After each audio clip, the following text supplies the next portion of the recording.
All right, Maurice, the Marathon Panda Lowman is back on the podcast. Welcome back, Maurice. Thank you so much for having me, Matt. I'm so excited for you to be here. We're actually just doing the math. You've been on here a bunch, basically once a year for the past 4 years. So Like people who don't know Maurice yet, please go back. We have some great episodes. We were episode 12, one of the first ones, 58, 398, 484, 495, and 542. I would suggest not listening to episode 12. With That the one, dishes? Maurice decided to do the dishes in the middle of the episode, and I was so new that I didn't even tell him to stop. So I'm like, okay, whatever. We're just gonna make this happen. I probably thought that was the last episode anyway. So I just was like, I was just going with it. But I'm really excited to talk to you. You're someone who is known for having a ton of resiliency, consistency, strong work ethic, combined with a positivity not only towards yourself and for others, and something that is really infectious for a lot of people in person and in social media. I've seen it in person at a number of races here around the Rhode Island area because you and I live very close to each other, which is always a great experience. And you're somebody who also is a certified run streaker. You've done just a ton of days in a row. What's the count up to now? 3,309. Now, how many? Put that in years for me. Quick 9 math. years. 9 years. We just hit 9 years on January 1st. That is amazing. So you are the perfect person to talk to when it comes to this time of year. Before we got up on the podcast, we talked about how this wasn't going to be a typical New Year's resolution kind of podcast, because for so many people who are listening to this, running isn't new. And for a lot of people, New Year's resolutions, the key to that phrase is the new part. Usually it's them trying something new. But for a lot of people listening to this show, running has been part of their life for a while, or maybe they're just coming back to it, but it isn't exactly a novel experience. So how do you view goals and habits now within your own personal running compared to maybe, 7, 8, even 9 years ago? A lot has changed. A lot has changed, but I do want to talk a little bit about, maybe not a lot, the run streak, because what you just said perfectly describes it. I was challenged and suggested the run streak, and I had already been running. It wasn't new to me. Running 5 days a week, 6 days a week, 7 days a week wasn't new to me. Having a 50-mile week wasn't something that was foreign to me at the time. I had done a couple of half marathons, still super naive about the history and the community and everything of the sport. But to just kind of get to the point, running wasn't new. The challenge of the run streak was supposed to be a 100-day run streak. As soon as I said, I'm going to do this starting January 1st, outside every day, I'm going to track it. Some of the first feedback I received was, well, what about when it rains? What about when it snows? What about when you're sick? I'm like, well, I'm going to run outside every day, no matter what. So the feedback fueled me. The challenge excited me. Fast forward, I've always been able to lean on the streak as something that I have. I can't tell you how many times. It's been several times, especially over the past 4 or 5 years, where there have been some ups and downs, and the feeling of losing my mojo, the feeling of plateauing, the feeling of, not to sound too cliche, but that imposter syndrome. I can relate when somebody says that, because it's like, do I really belong in this sport? Do I really belong in this community? I'm not the fastest guy. If you get caught up in comparison, it's like what people say about anything in life, not just running. Comparison is going to steal your joy, and it's going to steal your gratitude from what you have going on. So I've had to lean on the strength of consistency, the gratitude of being physically able to continue to do this 8, 9, going on 10 years later, strong in the run community. So that the consistency, celebrating the small wins, has always been a huge motivating factor. I've had to reset goals. Right now, I'm in a rebuilding process where I'm going after a marathon distance PR, so 26.2 mile distance PR, which is something I haven't chased in a couple of years. It's a long journey for me, because I lost a lot of that speed and efficiency from chasing different goals. So Yeah, because you've always had, not always, but as you mentioned, for a number of years now, the streak has been a consistent goal of yours, celebrating the small wins. But those aren't the only things that you've striven for. Striven? Striven's not a word. Stroven? What's no, strive, that's not one of strive, the only things that you've gone after. There we go. I'm going keeping all after. this in, keeping all of it in. Right? Yeah. People on YouTube can see me struggling for the words, literally like using my hands to try to grab the words out of thin air. With that said, it hasn't just been about the run streak. You've had plenty of other goals. So when you think back to the last 5 to 10 years, what were some of the bigger goals that you set for yourself along the way? Or not bigger in terms of like like the fastest goal, I guess, maybe in terms of like what it meant to you to achieve it. So finishing my first 100-mile race is definitely at the top of that list. Finishing my first official 24-hour event successfully, those two goals are definitely at the top of that list. It took a whole different type of training, mindset, approach, and then being able to, the first 100-miler that I attempted, I finished, and it was an amazing feeling of pride, of accomplishment. Failing several times in different areas in the ultra community, it stings. But sorry if I'm getting a little off track from the question. That's motivated me and fueled my journey even more. It allows you to sit back, assess what you did wrong, assess what you can do differently.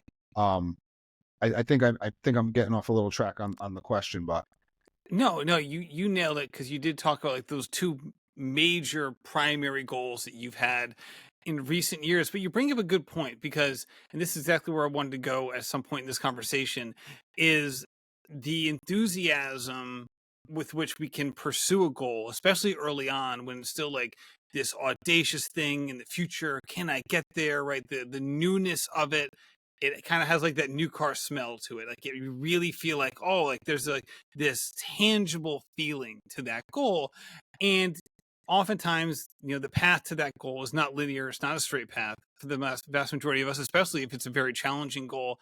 And when it gets difficult, or when you don't achieve the goal, the first time, second, or maybe even the third time, what have you learned about how to harness enthusiasm in those moments? Because you're one of the most enthusiastic people that I know, but I also know that when that hasn't worked out for you, it's not like you took it like hard. You know what I mean? Like it wasn't just something that just rolled off your back and you're back to Mr. Positivity. Like it mattered to you.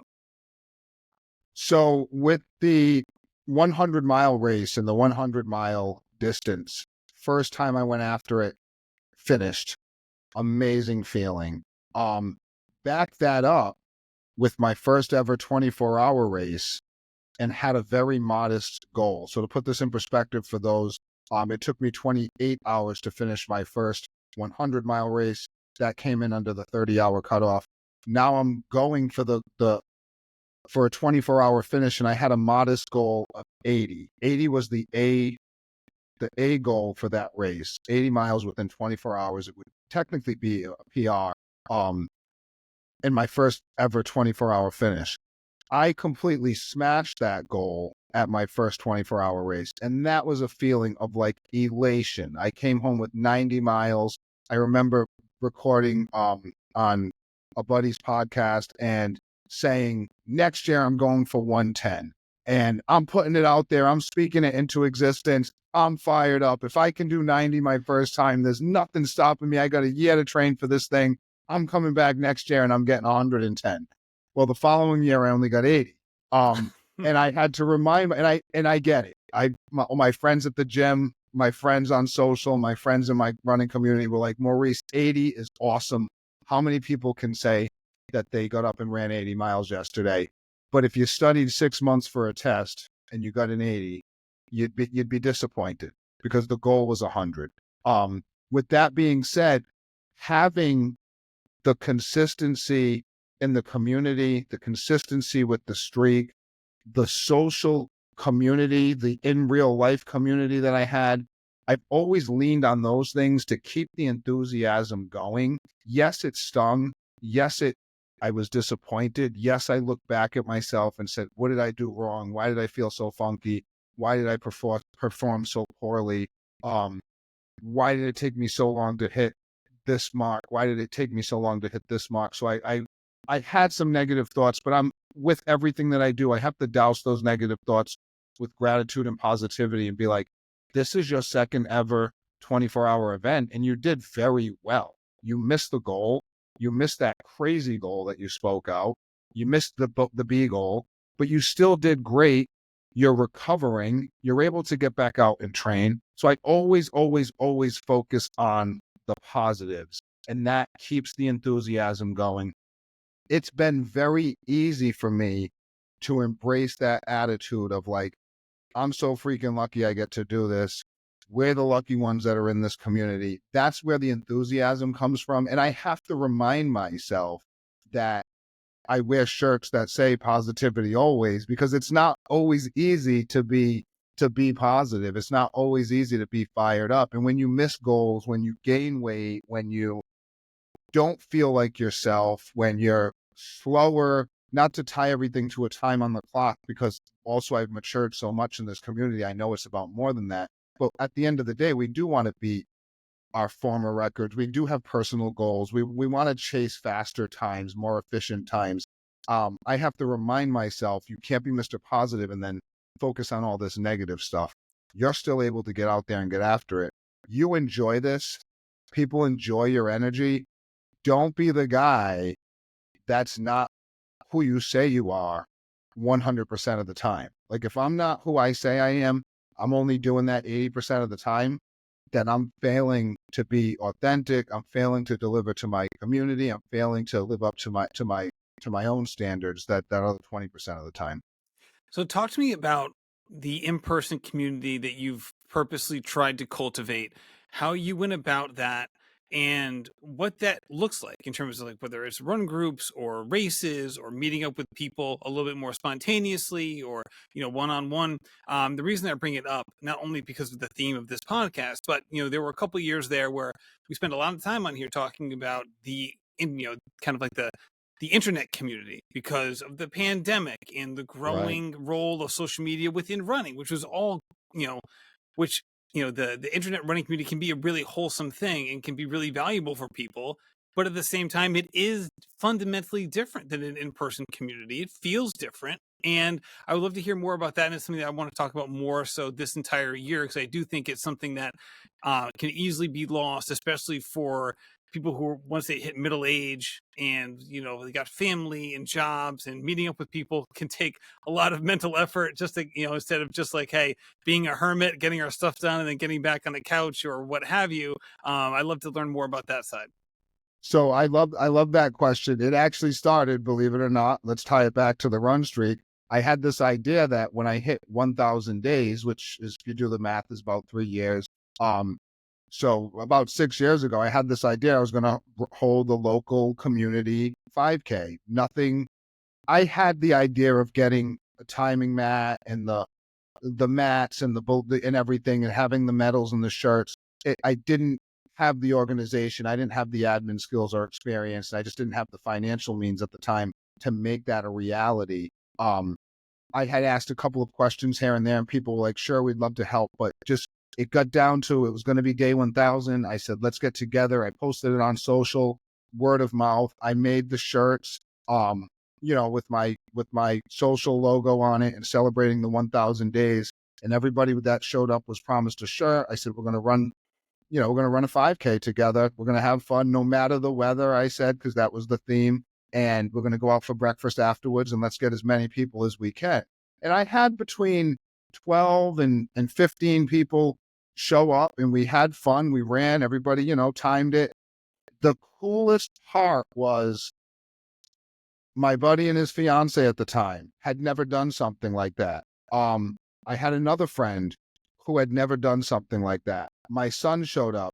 My buddy Chip and his friend from Connecticut, Derek, showed up, and they had never met in real life.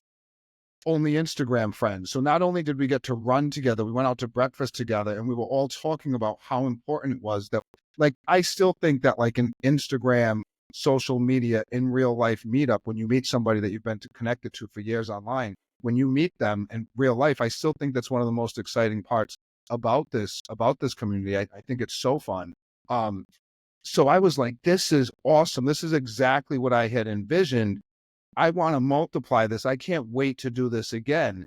I missed the opportunity to do it at 2000 days. And I always had this vision that I wanted my own like group, my own event. And fast forward to these last couple of years, mostly the last 12 months specifically, I've been very fortunate to be, you know, an ambassador for Marathon Sports, an ambassador for Lululemon. And they were like, if you have this idea, we want to help. You just tell us what you're thinking. We want to help. And big shout out to Marathon Sports and Marathon Sports Providence specifically and the whole team there. They helped me put this event together. They did all the admin. I did the social hype. I did the word of mouth hype. They helped me with the shirts. They helped me with the logo. Um, they they did a real course. I'm the worst at like being organized and all the admin stuff. And so to have the backing and to be able to say, hey, Matt, come on down. I'm having a 5K. It's sponsored by Marathon Sports. There's going to be a Lululemon giveaway. I mean, I can't tell you how grateful I am to be in a position where that's a reality. And then the reality was we had over 100 people sign up online, 90 people show up in person, people wanting to do it virtually, people sending messages saying, how do I get a shirt if I run it virtually? I want to do this. I live in Florida. I live in Minnesota. I want to run. I want a shirt. I want to show support. And I couldn't believe it. And once again, the best part was the, hey, I got my daughter to run this race with me. I can't believe we're running a 5K together. And that to me is just like the coolest part, because running for me, the community has done so much. People that know my story know that my other adult son, my son that lives here in Rhode Island, we've done stuff together for years, but my son that I was away from for years, we got reunited, and it's because of running. We ran a 5K together. We ran a marathon together. All of us were together on that marathon weekend. So when I can see somebody else sharing that joy and somebody else experiencing that, it's like, here's what I received. Now I'm able to give back, even if it's in just a small way. Um, it's what I'm all about, because all I talk about is how much I love the community. And my attitude is, I'm getting so much from this. It's my duty to kind of give back. So I'm thrilled. We held a second one in the winter, almost as big of a turnout. I know it was really cold for some people. So we had about 60 plus live runners show up.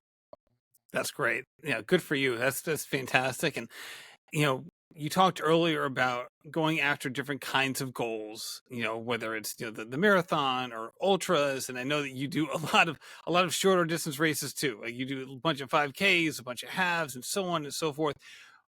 How do you figure out, you know, what excites you in terms of, you know, race selection or goals or things that you want to go after? And I preface that by saying, you know, some races you do just like to be part of the community. Like not every race you attend, you're treating it as a race. It's more of a social experience, which is also, you know, a positive thing. I don't mean to demean that in any way, but in terms of when you're looking for excitement with your running, and maybe it is a social side, how do you decide and how do you figure out what really kind of gets the juices flowing, as opposed to just kind of running back the same goals as last year? Like, all right, marathon PR 7 years in a row, let's do it, or whatever. It's a very cool question. I'm actually having a little bit of deja vu. I remember one time on your show, I said, Matt, I'm never gonna not love the 26.2 distance. Like I love and respect the distance, the training, the people that are in that type of in that community, in the road racing community. I love what the marathon can show you. I love what the training does. I remember saying that and saying, but I also love ultras. And then you hear people say that you can't do both. And I feel like I've matured to the point where I realize that if you want to be specific and you have a specific goal, you cannot train intentionally for both. You can definitely be a part of both communities, and everybody's story and everybody's journey is different. Um, I lost my mojo. I can't say it enough times. Several times in my running journey, especially for the shorter distance stuff, 5K, half marathon, and marathon, because I felt like I was too heavy, too slow, not efficient, didn't have the tempo endurance. Whatever the reason was, whatever the negative thought that I was allowing to enter my mind, I let it like rent out a space in my mind for a long period of time. And I kind of got comfortable in that long, slow distance. Well, it's okay to take a walk break. I'm doing a 60 miler. I'm doing a 100 miler. And that I cannot say it enough. It made me lose some confidence. It made me lose some of my enthusiasm, and some negative stuff started creeping in. So I am so excited that my journey has brought me to this point. Shout out to my run coach, my mentor, Lori. She's really hyped me up and believes in me that I can be faster and more efficient at the marathon distance.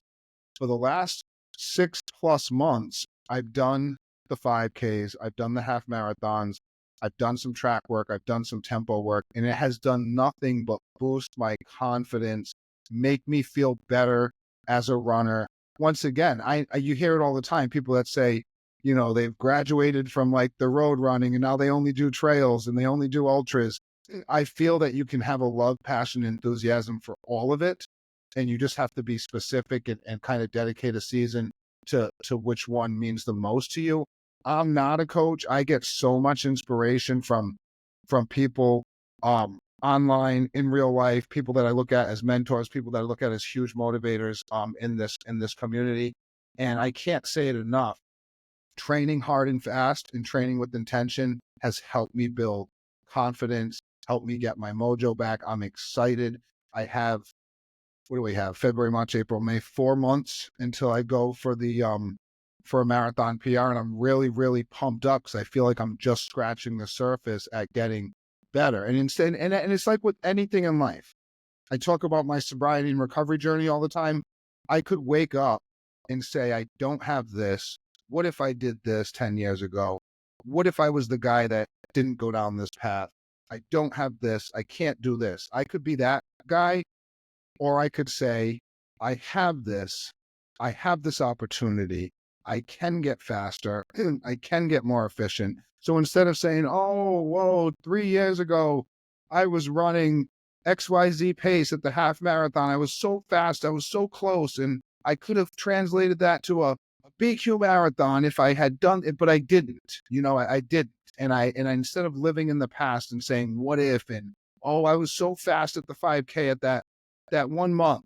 Instead of focusing on that, it's that own where you are at mindset.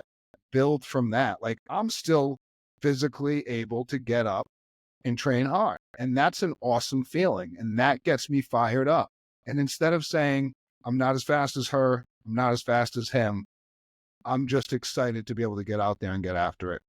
It's one thing to have athletic mentors or people that we look up to who may be 5% faster than us or 500% faster than us, right? We can all draw inspiration from those people. Where did you, not where, but I guess, who did you learn that kind of mental framing from? Because I feel like it's super valuable. You talked at the beginning of the podcast about the danger of comparisons, even if it's to yourself, sometimes especially if it's to yourself, because that can be some of the most insidious, because it can so easy to take root. Right? You'd be like, this isn't an apples and apples. This isn't like an apples to orange comparison. I'm comparing myself to myself. And the easy part to rationalize it is to be like, I'm just speaking facts, man. I was this. I'm not anymore. Right. So who or what kind of got you to the point where you could frame a lot of this stuff in such a helpful way? A lot of it is just myself, trial and error. Like, I don't want to feel bad. I don't want to feel discouraged. I don't want to feel like I don't have confidence. How can I overcome that? And not to sound, super spiritual, but like there's a Bible verse that says comparison is the thief of joy. And I go back to that. And I have to remind myself on a day-to-day basis, you can't be Mr. Positive and then be negative about something. You can't be Mr. Hey, like, you need to be grateful for the grind. Like, I can't be that guy and then not deliver it to myself. So it's me it's me being loud and proud about all these mantras and mindsets, and then forcing myself to live up to the hype that I put out there, forcing myself to be like, you said, be grateful for the grind. You said, you got to be positive no matter what. Like you said, a DNF, excuse me, you said a DNF doesn't define you. Like you better not be bummed out for more than a day about this, you know? Absolutely. Now, one thing that is on a lot of people's New Year's resolution lists every single year, especially for us runners, I guess I'll kind of compartmentalize it into that, is to weight train more, is to get stronger, right? Like us, we are nothing if not consistent with our ability to put this on our New Year's resolution list and then to forget about it just as quickly. So I bring it up because you are somebody who has really embraced this recently, not recently, but over the past, couple of years, where I feel like you're lifting just as much as you're running now. So in terms of like hours per week, again, it's probably not 1-to-1, but it feels like you're lifting 4 to 6 hours a week now. Please correct me if I'm wrong. And you're working seemingly just as hard in the gym as you are from a running perspective. So not that we want to spend like, the whole second half of the podcast talking about lifting, but I'd love to know kind of what prompted this. And then also, what has kept you so involved in that at the same time as all the running stuff, to say nothing of the fact that, you're an adult, you have a job, right? You're not just a professional athlete who's just bouncing Right. between lifting and running and napping. So I'm really, really hyped up with this question. Shout out once again to my run coach, Laurie, for believing in me and kind of adapting the training to allow me to put a ton of hours in the gym. But shout out to my buddy Alex and my PT, Alex Burke. Long story short, faced a hamstring injury. We might have talked about this on a previous episode. I had a hamstring injury. It was really nagging, nothing like super severe. Ran a half marathon on it at one point. I was like, this thing is barking. This doesn't feel right. It's definitely like not something that's going to go away. Had the Narragansett, Rhode Island Marathon on the books, was signed up, had a hotel room, was going to make it a big weekend. I'm down there, really excited to run this race. And I said, you have to be smart. You have to be mature. You cannot run a marathon tomorrow morning. This does not feel right. Pulled out, cheered on my friends, had a great weekend, felt really good that I made that mature decision, and went to go see a PT the following week, continued to go see a PT. They gave me some exercises, was kind of plateauing in those PT visits, was kind of like, is this really working? Am I really finding a solution? Met my buddy Alex. He was really excited to meet me, heard about the marathons I was running. He was training for I think marathon number 2 at the time, was really pumped up to meet me, had me do some exercises, and simply said, I'll never forget it. I talk about it all the time. He said, dude, don't take this the wrong way. You are not strong. You, for a runner that looks like you, that's built like you, that can put his shoes on and run for 8 hours and then recover and go back at it. He goes, you are lacking strength in so many areas that a runner should be strong. Once again, don't take it the wrong way. The reason why you're going to get injured, the reason why you feel like you're plateauing is because you don't have strength in your glutes and your hamstrings and your calves. Like these bridges and calf raises and stuff that he had me doing was like, they were difficult for me to do. He said, you need to find a strength training program that works for you and stick to it. I had never been somebody that was consistent in the gym. So now I take this advice, combine it with me being self-conscious about being consistent in the gym and being the guy that can't do a pull-up and being the guy that can't do a chin-up, never mind like dips and sets of 50 push-ups, and never mind a deadlift or a back squat. That stuff was so foreign to me. I had never even attempted it. So take that self-consciousness with this, hey, I gotta do something about this. I had a buddy at work that was like, if you ever need a gym, I got a gym. If you ever need a gym, I have a gym. So I said, I need a gym. And I showed up and it was like exactly what the doctor ordered, right? And I'll say this all the time. I could see when I'm trying these exercises, I showed up, and it's like with anything, I have to go all in. I have to go all in. So I said, this isn't going to work if I don't go all in. I did the 1 week trial. I signed up. I said, I'm going to be here every morning at 6 a.m. And that's another thing. I just read something today where someone said, if you're trying to create a habit, you have to like have it set up already. Like you have to tell yourself, I'm going to work out every day at 6 a.m. You can't say, I'm going to work out tomorrow, maybe at 6, maybe at 4. You have to kind of set it in stone in your head and obviously adapt to it if when need to. But it's so much easier to be like, and I can't believe I'm the guy that works out at 6 a.m. every day, because I never thought I'd be that guy getting up at 5 a.m., getting ready for the gym, working out, running, and then getting ready for work. I never thought I would be that guy. I thought running before work was like the biggest accomplishment ever. I'm like, guess what I did this morning? You know what I mean? And so I find the strength training program. I can remember seeing the looks in some of the coaches and the trainers' eyes, like, this guy can run marathons, but he can't do a split squat. He can't do he can't stay balanced on the bench to do a regular squat, and he can't do a lunge. And it was true. Like, I had problems with balance and mobility, never mind strength. I did not get discouraged. Or I was so determined that outweighed the fact that I was getting a little discouraged, because I had those feelings. They say they didn't look like that in their eyes, but I don't know. I had those feelings that you're right. Like, I should be able to do this stuff. And I would be falling over and I couldn't do dumbbell split squats and lunges and all this stuff that you see people do. But little by little, I found improvement. Little by little, the positive feedback. Mo, your balance looks better. Mo, your form looks better. Mo, do you want to try the real back squat bar next week? Do you want to get in the weight room with the other guys? That type of breakthrough, that type of positive progression was all the fuel I needed. Now I'm doing back squats. Now I'm doing deadlifts. Now I'm like, you know, Sally Yellow Runner, Nick Bear, like all these people that are like, choose strong, stay hybrid, get after it in the gym, get after it on the road. Like, I'm fired up by all this stuff. And then I'm like, wait, I'm really doing it. This is freaking awesome. Now the hamstring injury is not there. Now I don't feel weak. Now I'm doing these ultras where, yes, I might be missing my goal, but the big picture is, at no point in those races did I feel physically unable to keep going. I might have been timed out, but I felt strong. I felt confident. I recovered. I was able to get back out there.